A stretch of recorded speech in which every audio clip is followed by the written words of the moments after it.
when I was invited to talk about the political situation of the Philippines, napabuntumiling na din ako. Parang, ang dami pwedeng pag-usapan, ang dami pwedeng talakayin, pero because we have a very limited time, I'll just focus on a particular aspect na malaki naman yung kanyang impact, especially leading to the 2028 elections. So, context, I am a researcher for a non-government organization for a think tank. So, we are focusing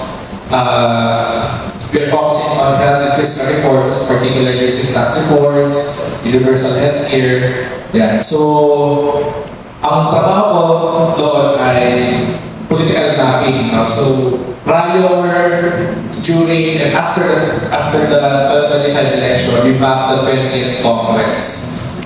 So as a ganun konteksto ko kayo dadalhin. So next slide. So yeah, let's start with something that's very controversial. Perhaps, as they say, the most corrupt, or the most controversial, or even one of the most controversial budget in the Philippine history. So it reinforced something, a political issue in the Philippines. And ano yun? Malalaman natin. So, ang dami kong pwedeng sabihin sa 2025 budget, pero let's focus on 4 things here, na relevant to our discussion about the political situation of the Philippines. Next slide. So yan, nabanggit kanina, yung ni Dr. JC, yung yung parang nasa warning level na yung ating fiscal space sa ating mga GOCC, and one of which is the PhilHealth. So under the 2025 zero subsidy ang matanggap na PhilHealth. Basically, tinampesan sila ng 74 billion pesos.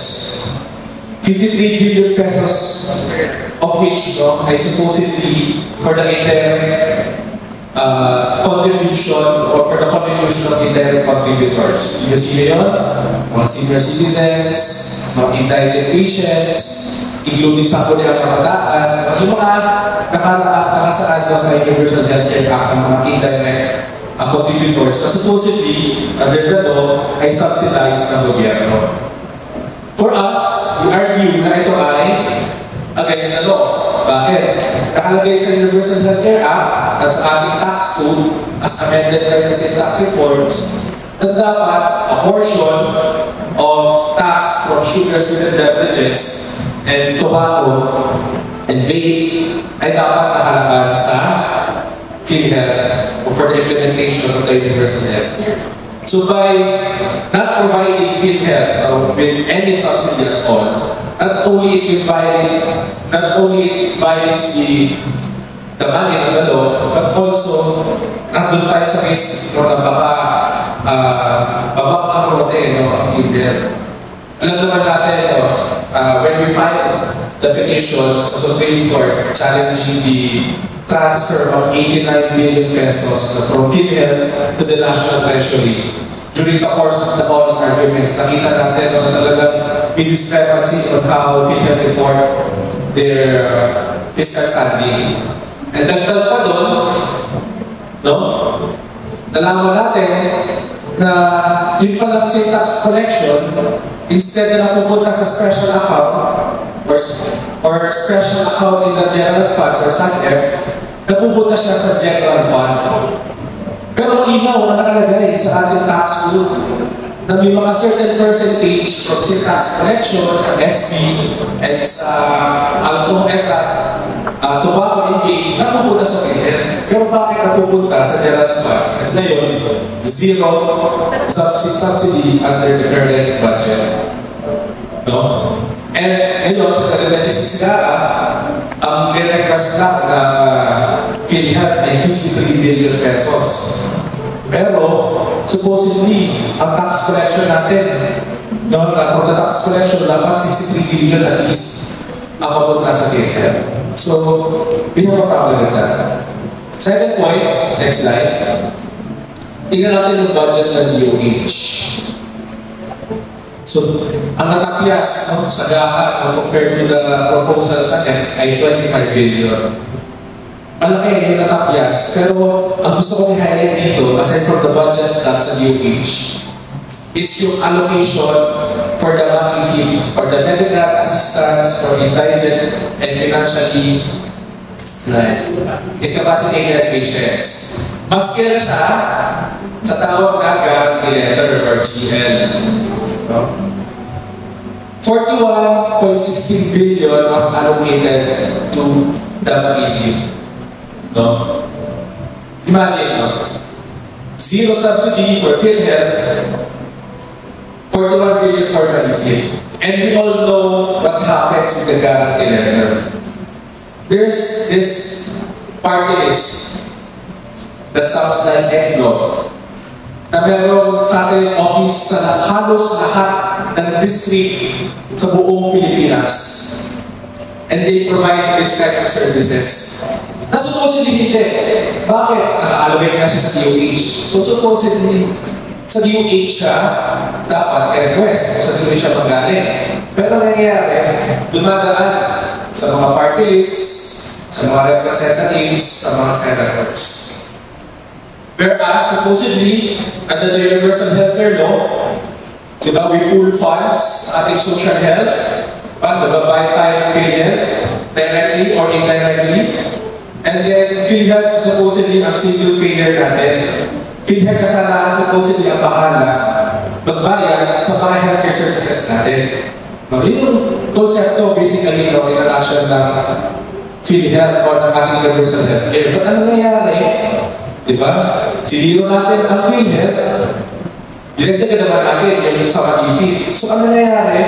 Imbis na provided for na yung mga servisyo pangkalusugan, ay hinihingi pa natin, pinipila pa natin sa supposedly DOH. Pero nangyayari, pinipila natin sa mga politiko.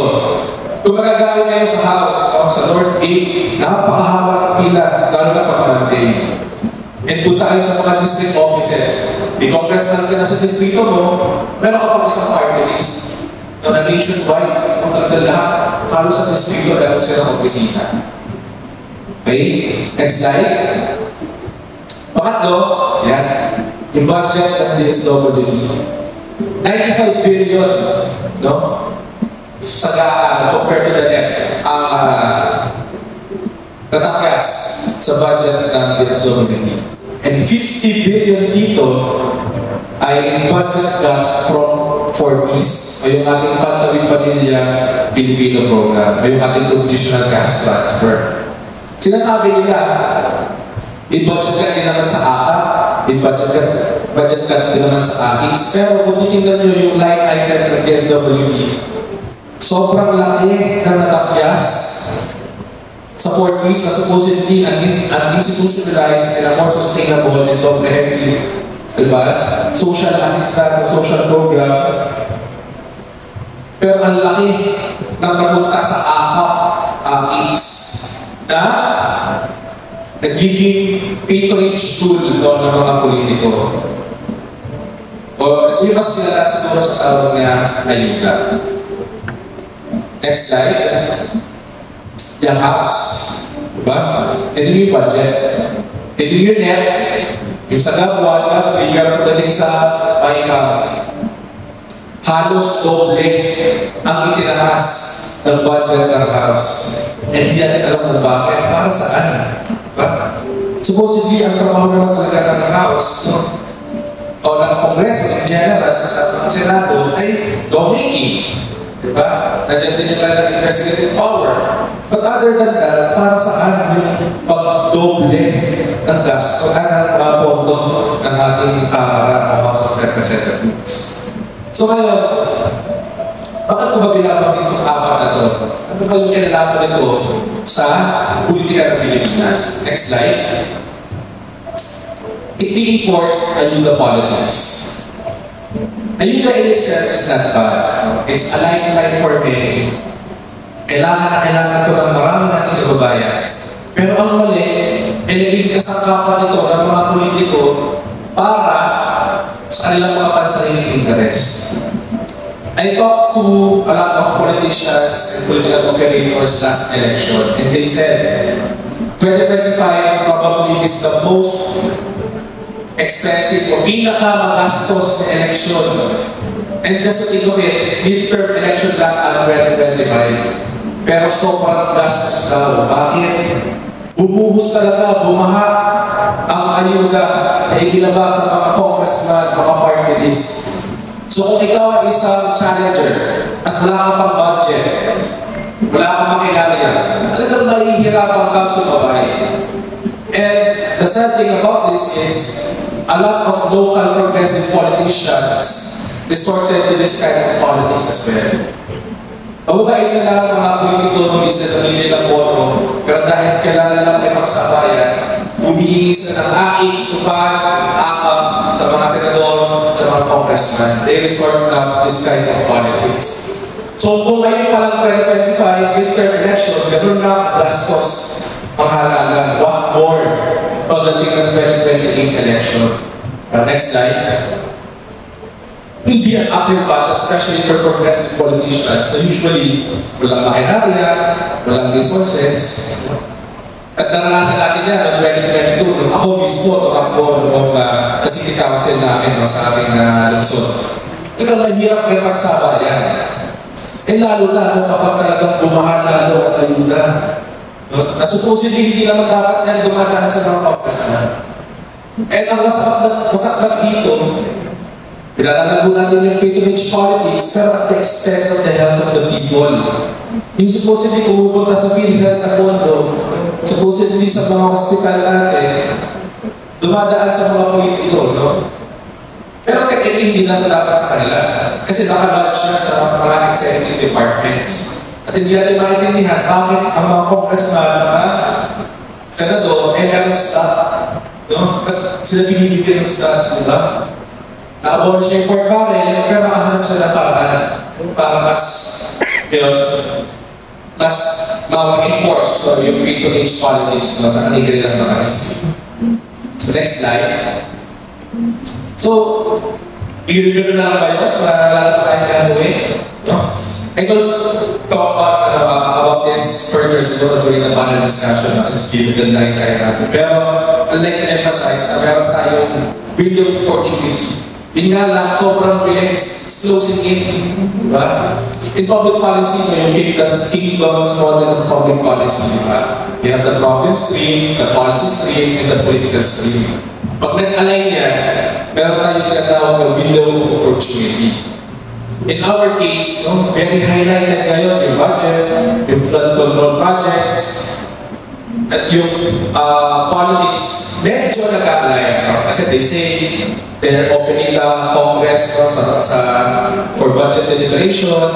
No? Mas pinag-iimbestigahan nila yung control projects. Although I'm not confident about that personally. But it presents an opportunity for us to seize that movement. No? Yung nga lang mabilis, kailangan natin kumilos na yun. Because ito yung warning ko, no? If you do not change how we process our budget, wala tayong gagawin sa ating budget season. And tell you guys, come 2027, 2028, the budget will be further bastardized. Sabi nila, di ba, walang akak daw ngayong 2026. Pero pagdating ng 2027, tingnan nyo, yung mag-ifig, tupad. No? At tingnan natin kung gaano kalaking budget ang may allocate doon. So, if wala tayong gagawin ngayon, if we will not seize the moment, they will bastardize the coming budget for their interest coming 2028 elections. So, let's talk further now. Next slide. Let's talk further sa ating panel discussion because we have very limited time. Pero, ang huli ko naman mensahe, kaya pa tayo gawin, pero kailangan natin kumilos ng labis. Maraming salamat.